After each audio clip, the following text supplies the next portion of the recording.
जी मेरे फ्रेंड अस्सलाम वालेकुम। उम्मीद है कि सारे दोस्त मेरे खैर वाफियत नाल होगे। तो अज जनाब अपने वेखण वालियां वास्ते आज़ाद कश्मीर आया। तो आज़ाद कश्मीर का एक ज़िला है कोटली, तो वह एक छोटा जिहा शहर है चढ़ोई।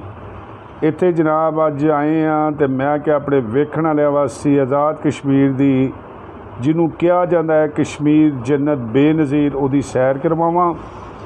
तो असल जनाब जिहड़ी कश्मीर जन्नत बेनज़ीर कहा जाता है वह इस इलाके नूं कहा जाता है।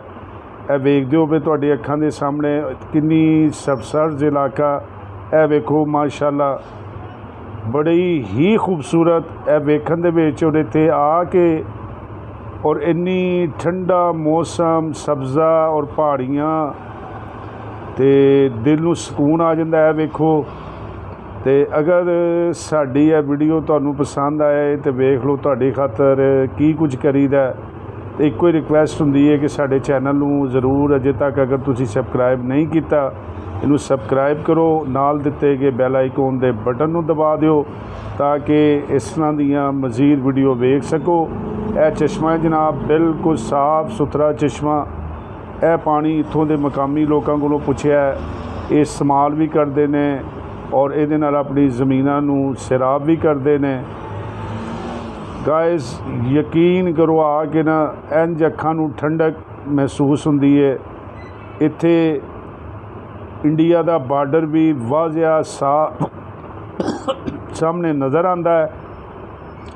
इत्थों दे मकामी जिहड़े लोग ने वो बरसे रोज़गार ही ज़्यादातर बाहर दे मुमालिक विच ने। तो हुण अगे चले अगे चल के तुहानूं इन्हां दा शहर भी विखावांगे। तो यह सड़क तो जिहदे तो असीं जा रहे हैं इहदे तो वो सामने जिहड़ी पहाड़ी नज़र आ रही है वो पिछली साइड ते इस तो पहाड़ी तो पिछे जिहड़ा इंडिया का बार्डर वाज़िया नज़र आउंदा जी। इस पहाड़ी ते खड़े होकर तुसीं वेख भी सकते हो। तो इत्थे आर्मी की एक यूनिट भी रहिंदा। यह वेखदे हो पे यह आर्मी का जनाब इन्हां ने एक कैंप बनाया इत्थे। तो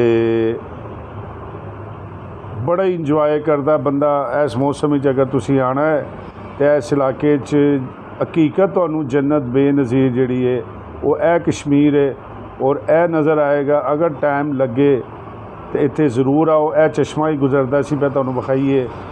पानी वेखो बिल्कुल साफ सुथरा पानी जिहड़ा कि मुख्तलिफ पहाड़ियां दे विचों आके इन्हां नदियां नालियां दे विचों जांदा है। तो यह आ गया जनाब चढ़ोई शहर। यह इन्हां दा एक मेन वड्डा शहर है। तो यह मकामी करीबी देहात दे लोग जिन्ने भी कोई ज़रूर एशिया दीयां चीज़ां जिहड़ियां ने इत्थों आके खरीदते हैं। तो यह जे असल चढ़ोई शहर। तो उम्मीद है साडी अज की वीडियो तुहानूं ज़रूर पसंद आई होएगी। इस तरह की मज़ीद वीडियो वेखण लई साडा चैनल ज़रूर सबसक्राइब करना। मिलने नवीं वीडियो दे नाल। अस्सलाम वालेकुम।